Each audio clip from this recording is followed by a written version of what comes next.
Monkey D. Dragon and his connection to the Wano Kuni, specifically his connection to the Shimotsuki family. I also believe he may be connected to Luffy's vice captain, our green-haired protagonist, Roronoa Zoro.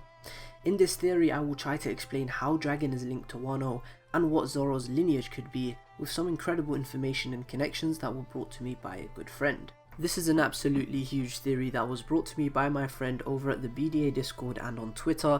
His name is Don'tFlame1. I'll leave the link to his Twitter in the description, and I just want to give him a big thank you because he made the connection that is the crux of this theory, and without him I wouldn't be able to make this theory or video at all. Check him out on Twitter, and big props to him.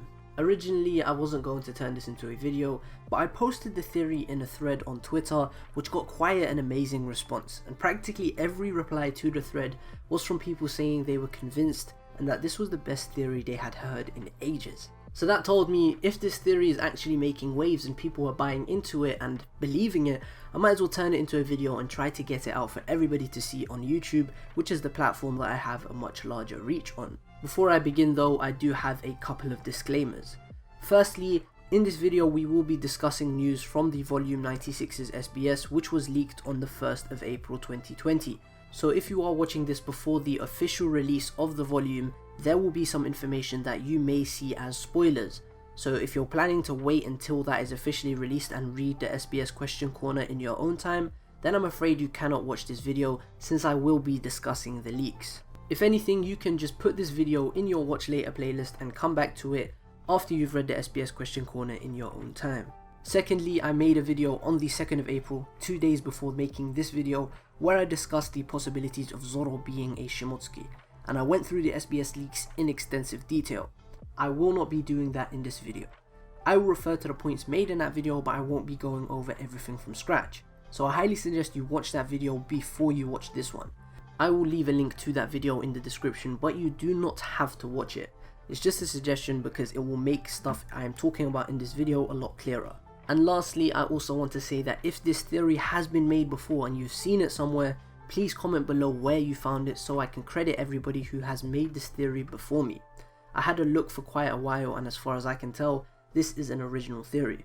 However, I could be wrong considering there are tens of thousands of theories in the One Piece fandom, and it's just too hard to find out whether or not it has been made in the past. Anyways, that is enough of an introduction. Let us get into theorizing and talking about Monkey D. Dragon's very possible connection to Wano. Before I begin speculating, I want to get some information out of the way that you guys need to listen to in order for you to understand my reasoning. In chapter 0, we were shown Roger's execution, which took place 24 years before the current timeline of One Piece. Dragon was present at this execution, but there was a very key difference in his appearance compared to today. Dragon didn't have his trademark tattoo, the most memorable and striking feature of his appearance being this tattoo. This tattoo was deliberately excluded from this chapter by Oda, and that tells me it has a lot of importance. In the current day, the tattoo is a staple of Dragon's appearance. When you think of Dragon, you think of the red tattoo that takes up half of his face. But what is the tattoo? Why did Dragon get the tattoo? What does the tattoo symbolize? Why didn't Dragon have the tattoo 24 years ago at Roger's execution but has it now? These are all questions we currently don't have the answers to, but with some speculation and some facts that we have in the story, I believe I could provide an answer of some sort. Something else I have to quickly refer to is another symbol that has appeared in the story. A symbol that is fascinatingly very similar to the one tattooed on Dragon's face. In fact, I think it's fair to say that Dragon's tattoo and that symbol definitely have some sort of connection. The symbol I am talking about can be found on Ryuma's kimono that he was wearing in Thriller Bark, the kimono he was buried in hundreds of years ago. Sure, the symbols themselves already look strikingly similar, but that could just be a coincidence, right? In fact, there's a key difference between the two symbols. Ryuma's symbol has a kanji in the middle, and Dragon's tattoo has these squares. Well, surprisingly enough, the kanji in the middle of the symbol found on Ryuma's kimono is actually the kanji for dragon. Ryuma's name literally translates to dragon horse, and the kanji found in the middle of the symbol of his kimono is the kanji for dragon. This could be a reference to the slaying of a dragon that Ryuma is famed for, but I feel like the connection between Dragon's tattoo and the symbol on the kimono is glaringly undeniable. there is even a very interesting connection between Dragon and Ryuma themselves as people, as characters. Shimotsuki Ryuma was famed as the great defender of Wano. He is the man who kept Wano safe from the world government by taking a defensive approach. He protected Wano from the tyrants that are the world government. Contrastingly, Dragon is the man who is trying to save the entire world from the world government, but he takes an offensive approach. He's trying to destroy the world government. They are both trying to serve the people by defending them from the tyrants that are the world government, but they take two very different approaches. This is something very similar about them, yet wildly different at the same time.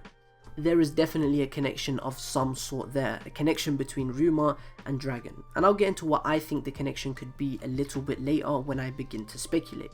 Before I start speculating though, there is more information I have to share. Another one that I have to mention real quick is the extremely interesting relationship between Shimotsuki Koshiro and Dragon. If you don't know who Shimotsuki Koshiro is, he is Zoro's master. The reason I'm calling him a Shimotsuki is because this was confirmed in the SBS 4 volume 96. His father is the swordsmith who forged Enma and Wado Ichimonji, a man by the name of Shimotsuki Kozaburo, who was once a Wano countryman. He left Wano 55 years ago and settled down in the East Blue, where he fathered a son by the name of Koshiro, who then went on to be Zoro's master. The relationship between Dragon and Koshiro is something that has been speculated for years. You can see hundreds of theories about this relationship, because it's something that has been hinted at for years now. However, 7 months ago there was this fan-sponsored interview with Oda where the topic was brought up. This was sponsored by a Japanese YouTube channel by the name of Fishers. I'll link the interview with Oda in the description. Regardless, here on the screen right now is a segment from that interview translated into English where Oda is explicitly asked by one of the interviewers, is Zoro's master Koshiro a member of the Revolutionary Army? Oda's answer was obviously censored because this would be a huge spoiler, but the replies of the interviewers are pure hype and shock, and this reaction leads me to believe that Koshiro has a connection to Dragon. He doesn't have to be a member of the Revolutionary Army, but he definitely has some sort of relationship with Dragon, and I'm guessing that relationship is quite significant considering how they reacted to the news. The reason there was speculation of their relationship before this interview was because of chapter 589, just after Sabo's apparent death in the ASL flashback. Dragon is shown returning to his ship, and at the time we never knew, but we learnt later that he's actually carrying Sabo in this scene. Regardless, that is not the point of me bringing up this scene, because this scene actually took place on the shore of Shimotsuki village, and that is the only reason why I'm even mentioning it. We're even shown Zoro lifting boulders and training. This is definitely Shimotsuki village, and it's said that the people of the village dojo were kind enough to provide them with food, to provide them with provisions. Considering that Dragon is the world's worst criminal, which most likely makes him the most wanted man in the world, it's only fair to assume that he was familiar with somebody in Shimotsuki village, particularly in the dojo. I'm pretty sure he had to be familiar with them before he went there to gather supplies as well, because we've only ever seen Dragon seek refuge with individuals he trusts. Take Ivankov and the Kamabaka Kingdom for example. He seeks refuge in the Kamabaka Kingdom because he trusts Ivankov. This is a man that the entire world is looking for, and he looks pretty comfortable on the shore of Shimotsuki village, which tells me this is a perfectly safe place for him because he knows and trusts the individuals there. Something else worth mentioning regarding the Shimotsuki is the very common misconception in the community that the name Shimotsuki was just an epithet of Ryuma's, when in fact that is his name. His name is Shimotsuki Ryuma, and he's a member of the family, meaning Koshiro and Kuina are descendants of Ryuma. They are related to him some way down the line over generations and generations. This was actually proven in his Vivre card, which introduced him as Shimotsuki Ryuma.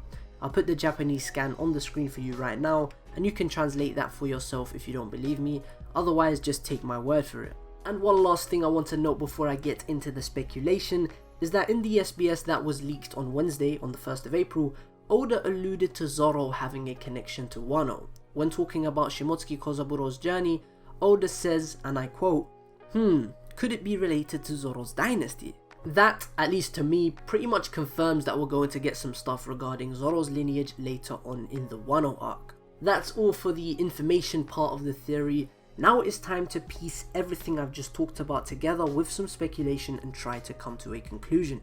I think it's fair to say that Dragon is a very knowledgeable man. He's the man trying to overthrow the world government. And for him to gather this knowledge, I'm sure he went on a quest to seek knowledge in his youth. I believe Dragon has been to Wano. I believe he ventured to Wano sometime after the execution of the Pirate King, and he went there on a quest to seek knowledge and information. Dragon is a man who is actively working to destroy the world government. Now of course power is an absolute necessity for Dragon to achieve his goal, but something just as, if not more important than power, is knowledge. Why is he trying to destroy them? What are his motivations? What does he know about the world government that makes them so detestable that he has gathered an army to topple them and free the world from their rule? Dragon must know some stuff. He must know a lot of stuff. Stuff regarding the world government's secrets.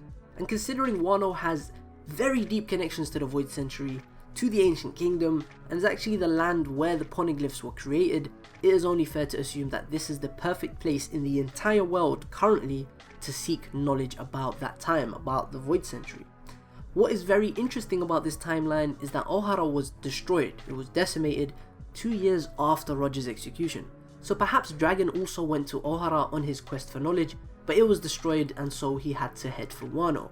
Wano also makes more sense when you consider the blatant connections between Wano and Dragon, from his very different yet wildly similar motivations to Ryuma in opposing the world government, to the symbol on Ryuma's kimono that can be found on Dragon's face, to Dragon's relationship with Koshiro. All of this stuff combined makes it pretty clear to me that Dragon must have some sort of connection to Wano. Particularly a connection to Ryuma though. Perhaps Dragon aspires to be like Ryuma. Perhaps Dragon was told the legendary tales of the Dragon Slayer who defended his country from the oppressive world government. The stories of the sword god Ryuma. Who better than to tell him these tales than the descendant of Shimotsuki Ryuma, Shimotsuki Ushimaru. Yes, the guy we were introduced to in silhouette form in chapter 953. The guy who I believe to be the father of our green-haired protagonist, Roronoa Zoro. Now the reason I'm tying Zoro into this theory with Dragon is because Zoro's lineage is something that has never been confirmed, but we have so many little hints that point towards him being a Shimotsuki. I'm gonna go through these very quickly, but Zoro is quite literally the spitting image of both Ryuma and Ushimaru. Zoro even shares the same ambition as Ryuma. They both wanted to fight the strongest swordsman. They even have similarities in narrative. In the first chapter of the Wano Kuni arc, Zoro was labelled a street murderer and was being blamed for a crime he did not commit. And in the one-shot Monsters, that was confirmed canon by Oda by the way, the main premise of the narrative is that Ryuma was being blamed for a crime he did not commit, the summoning of a dragon. Those are the connections between Zoro and Ushimaru and Ryuma, but there's even more. Zoro instantly acquainted with Shimotsuki Yasui earlier on in the arc. They became friends immediately, and we know Zoro, he isn't the kind of guy to just get along with strangers. This could have been seen as some sort of instinct. They got along fairly quickly, and Zoro wants to avenge Yasui because he had a connection with him.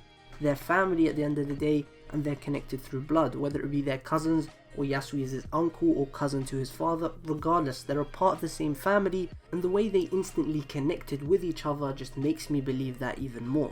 Sanji was given the name Mr. Prince by Oda, and we all know that ended up being true.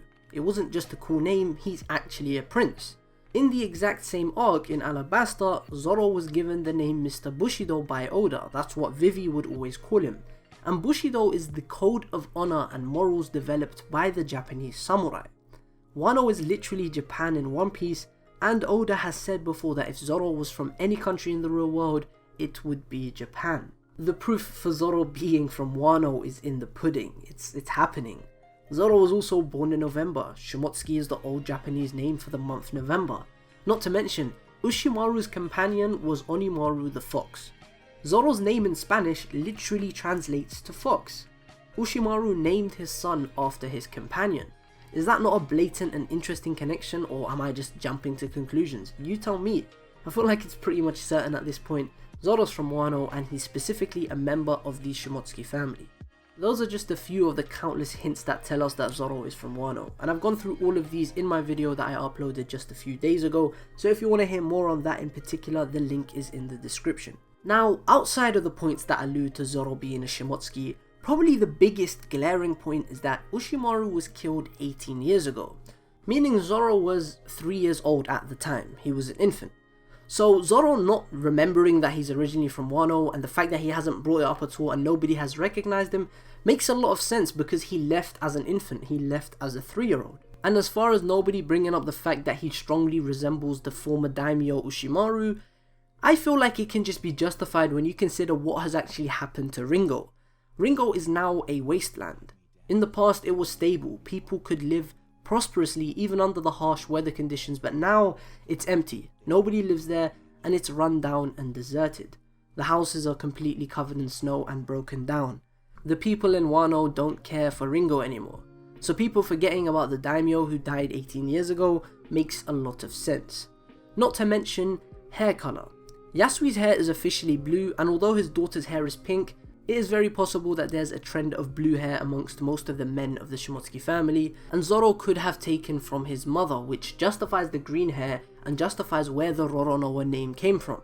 Perhaps his father was the only Shimotsuki of his 2 parents, and perhaps it is the exact same thing for Toko. Perhaps Toko's father is the only Shimotsuki of her 2 parents, and her mother is pink-haired and not a Shimotsuki. In regards to the name Roronoa Zoro, it could be sort of like how Ace took the Portugas name from his mother Rouge, and how Naruto took the Uzumaki name from his mother Kushina from Naruto.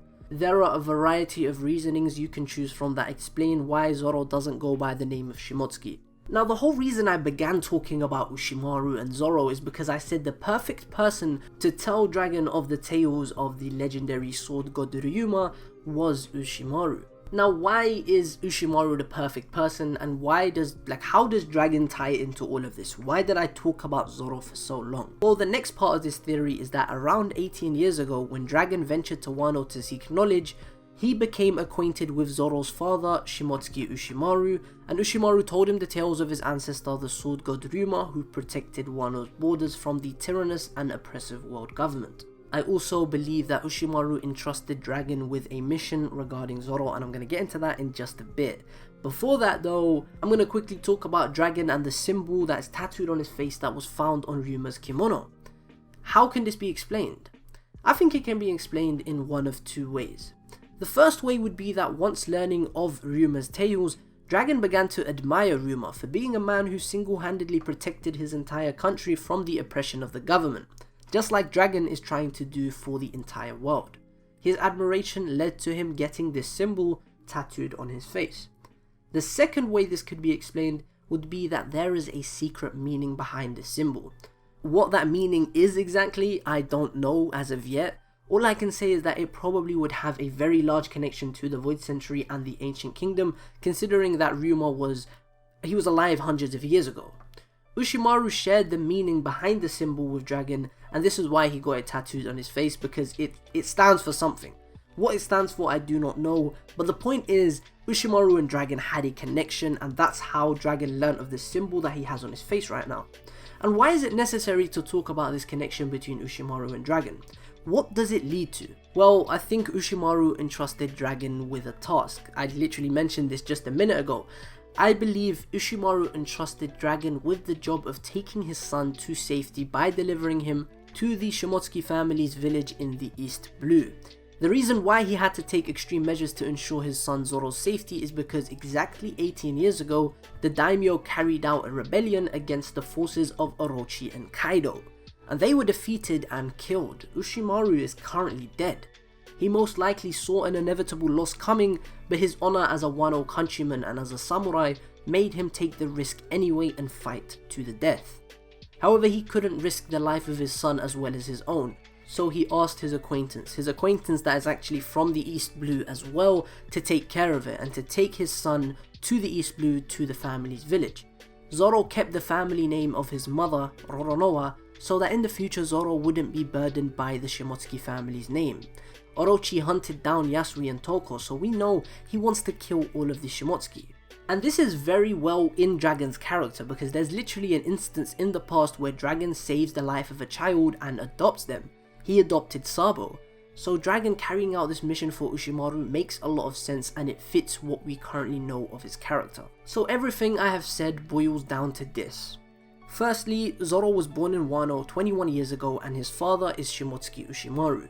Secondly, Monkey D. Dragon ventured to Wano to seek knowledge sometime around 18 years ago, where he became acquainted with Zoro's father, Shimotsuki Ushimaru.